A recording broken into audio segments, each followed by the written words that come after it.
Yo, what's good, Team Sauce family? All right, so listen, we all got young ballers out here. They out here dreaming about the big leagues, about the NBA. Playing on TV, reaching the highest depths, playing varsity in high school or whatever. And really dominating. And the question that comes up often is training.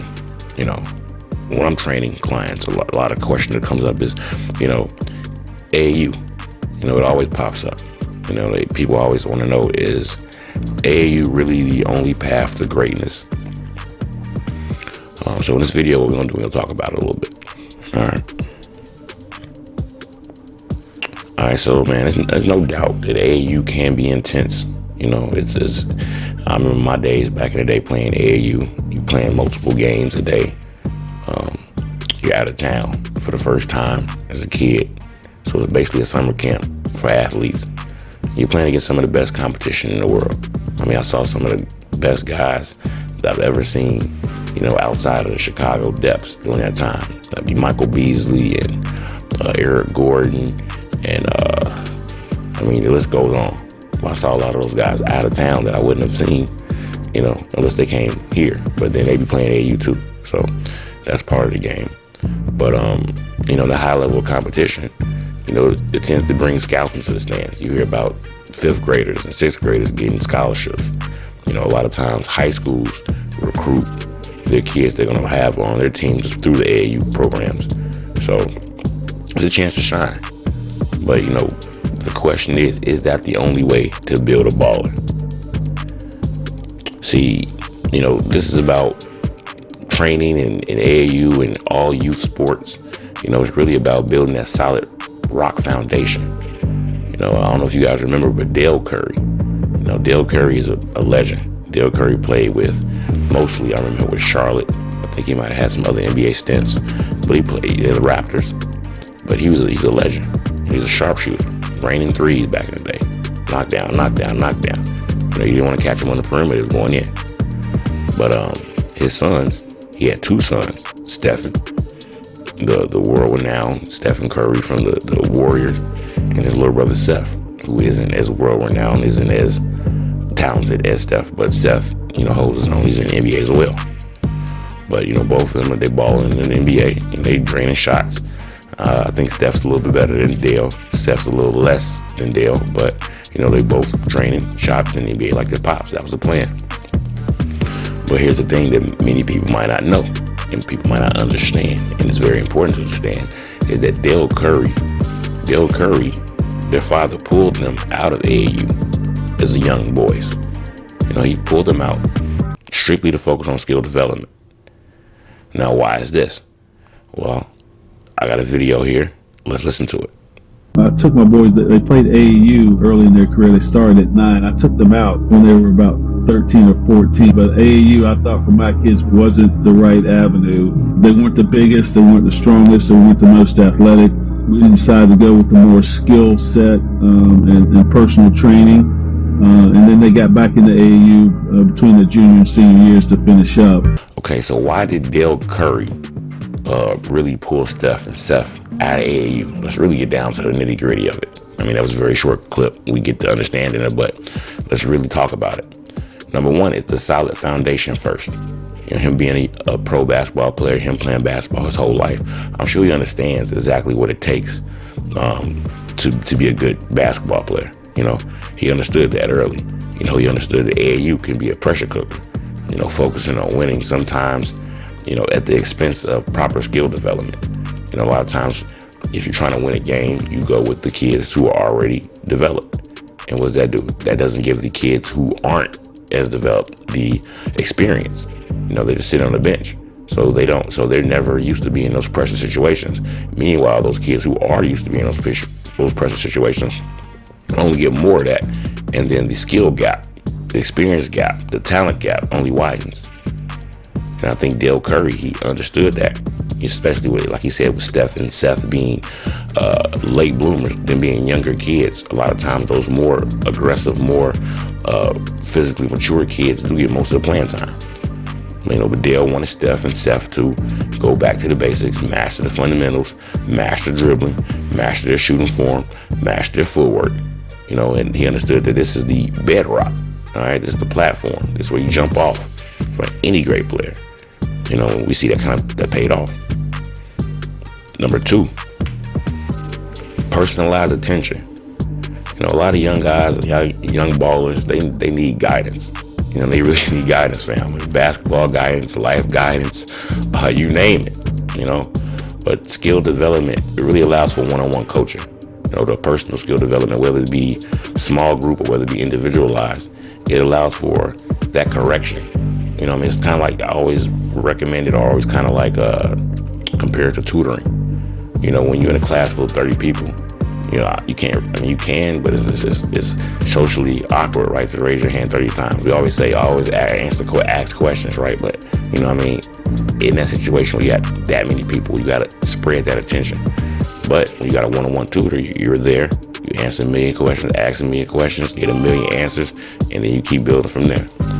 That's what one-on-one coaching does. It really allows you to address the kid's strengths and weaknesses right there on the spot. Because a lot of times kids build bad habits, and it's harder to break a bad habit than it is to build a good habit. So again, addressing their strengths and weaknesses right there on the spot, it helps them out. They see it works. It does work. It builds their confidence, and it keeps things fun. And that's what it's about. You don't get lost in the shuffle of the big AAU team, where you got AB, you got an A team, a B team, a C team, a D team. All the good kids on the A team. There's about 6 of them. And it's like the rest of the kids on the other teams are just it's just on the thing. You know what I mean? And that personalized attention kind of nips that in the bud, right? Number 3, burnout blues. Now listen, you could be a grind. I played at different levels. AAU, you're on a van or in a car, just like you are in the college level or the high school varsity level or the other levels. You're in a car, traveling with this one thing in mind. Constant travel, the games and the pressure. For younger kids, depending on the personality of the kid. Some kids can handle it. Some kids are built for it. Some kids want to be kids. Some kids don't want to do it at all. I think it's 3 tiers, and all the kids fall in between that. But this constant travel, this constant pressure, this some kids, this leads to burnout. Also this leads to the fact these kids are playing so many games and practicing so many times, it leads to injuries. And then again, the fact that they have to be constantly on the road for this thing. Maybe they're missing hanging out with their friends, going to the movies or playing video games. We don't want them only. The reason why we got them on court is to get them out of video games, which again is about balance. But the combination of this would end up taking the joy out of the game. And skill development. What it really does, it allows for a more balanced approach. A trainer, you can't stop a game. If it's going down a wire, and then little Timmy, he's feeling the pressure. It's 10 to 12, and he had the ball in his hand. His pressure's on him. His teammates want him to do well. His parents want him to do well, and he's want to do well, and it's overwhelming. You can't call timeout, but the game stops. You can't do that in a training session. If you see that, he's getting overwhelmed, or he's going through a difficult drill, and he's not, excelling the way he wants to, you can stop. You can talk to him. You can correct that. And that one is one of the things that I think keeps the burnout away. Now listen, I'm not saying that AAU was all that bad, because again, basketball is about that competitive. It's about being competitive, about developing that competitive fire, right? I understand that. It's about facing off against the best of the best. Other ballers who are honing their skills, who are building their body. They're working out day after day. They're going through the emotional pressures of learning to adjust under the pressure. They're learning how to go from zero to heroes and exactly how champions are made. I understand that. But you got to think about, after that long car ride, after that third AAU game, It's a week. You can be a time commitment as well. Plus the focus on winning. A lot of times, again, back to the focus on winning. If you're in a car ride and your kid is going to be focused on, you're going in there for a specific purpose. We're going to put this work in and we're going to get in what we put in. But it's one thing when you take that long car ride and little Timmy's just riding the bench and he's not getting that attention that he should be. He makes one mistake, he gets pulled out of the game, and he goes into the bench and that's the end. That's not really what it's about. It's not really what it's about. That focus on winning, it sometimes means, a lot of proper skill development really gets tossed out. It's really, really what it is. But listen, we talked about, that's been basically the pros and cons of AAU, versus skill development, small group or individual. But in all actuality, it's not really about, the title per se, but it's about the question of what's right for your kid, your young baller. So let's take a deeper look at some of the factors to consider. All right, one factor you want to consider when you're trying to figure out if your child should, mainly be focusing on AAU or skill development or a combination of two or, whatever. It should be the age and the goals. Now I say the little guys, the little sprouts. That's ages, the little gals, whatever. Ages 8 to 12. Now at this stage in the career, it's really just about building a strong foundation. Again, skill development is heavy here. Skill development really matters here, so they can understand the game. It's very hard to play a game and excel and have fun in a game that you really don't understand. We really don't have the basic tools for it. So this is why skill development really shines here at this age. A quality coach can really work on essential skills. Those fundamental skills like dribbling, actual shooting form. Dribbling. Let's go back to dribbling. Actually, how to dribble a ball, not patting the ball. Throwing the ball down to the ground, using your fingertips, using your palms, understanding why and how and when and where to dribble a basketball. They can really hone in on that shooting form, because if you have improper shooting form, you're going to miss, a lot of shots you could have made even if you just had the form. You really focus on that footwork, so your kids aren't traveling, aren't doubling, the coordination's together, so they look like an actual athlete. A lot of kids play basketball and they don't even look like athletes yet. They're passing, so they can be able to actually play the game with their teammates. It's not a tennis, it's not golf, it's not a one-man game. You got to be able to play with other teammates. If you can't properly pass the ball to your teammates, then how you gonna play? But I think at the end of the day, this creates a well-rounded player, and this player will be at some point ready to tackle more advanced techniques later. Now the next stage is, I would say, the rising star, I guess. After they figure out, the fundamentals, the rules of the game, they know how to dribble basketball, they have a good shooting form, footwork, can pass the ball.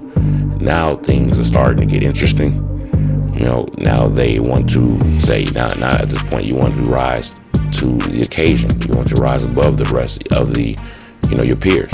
And this is really where hard work beats talent. Once everybody understands the games, now it's about who's gonna put more work in. And this is where it really gets serious.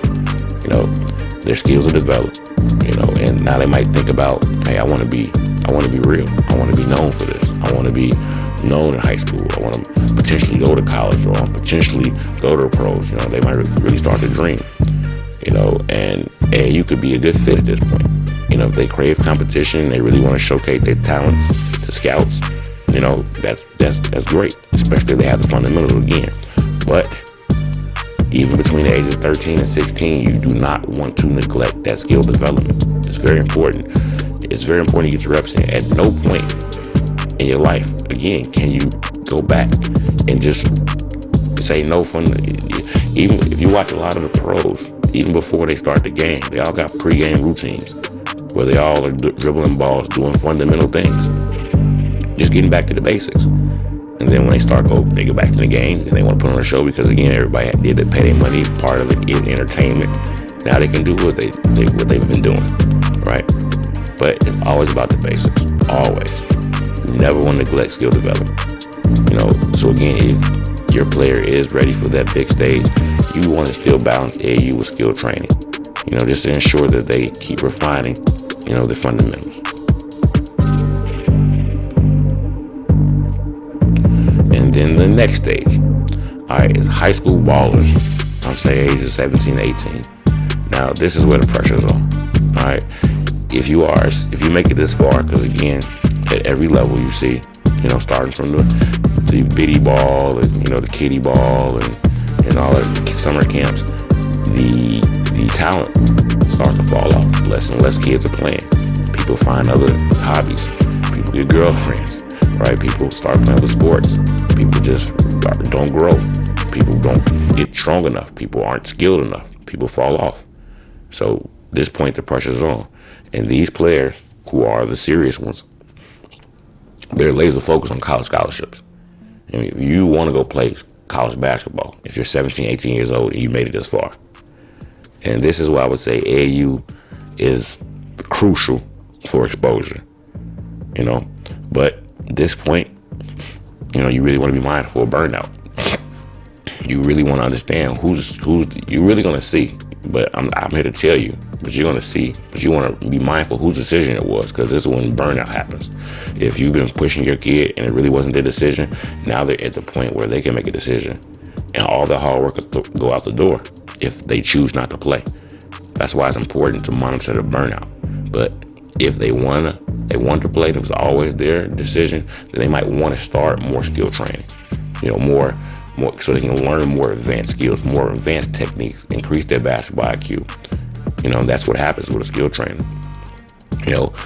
Skill development with experienced coaches really can help them at this point polish the game and potentially land that dream scholarship. Just mechanically, just increasing the repetition and increasing the way they look with the basketball. The way they interact with the basketball, the way they interact on the court. Shooting, belief, confidence, all this stuff really is honed in at this point, And then, one of the things you definitely always want to, across the board, whether it be whatever age, you got to monitor your personality. Thrive under pressure. Some kids, they live for the AAU environment. Some kids is built like that. Some kids, you could just throw them in the middle of Stony Island, the cages, or just throw them on Lakeshore Drive, and they just go out there and play. They live for competition. They feed off of it, the intensity, the chance to prove themselves, to show I'm here. This is your kid, and AAU is great. But if your kid is one of those kids that shies away from that, who more so wants to be on the bench, is okay with not playing, then you might want to get there. If the goal is for them to go to a higher level, or to blend in, or be able to play on the court with those more aggressive kids, and you definitely want to give them training so they can, because there's a belief off, there's something off, and we have to find it, and refine it. And then lastly, some kids just like learning at their own pace. Some kids kind of just, they rise to the occasion. You put a kid on a team that he might not have been able to or shouldn't be on. At some point, just practicing with those kids, they'll just rise up, they'll get better. And that's one way to look at it. But some kids, they just prefer a controlled environment. Some kids will break down. Some kids won't be able to, I've seen it. Some kids, they don't understand why the other kids got much better than them. So they do have to go to the drawing board. They do have to figure out, okay, and have to learn their own way. And then you put those kids together with other kids. I would typically do that sometimes with a combination of individual group sessions, or individual sessions, one-on-one, and then group sessions, where it's a small group, and then you're ready for the team.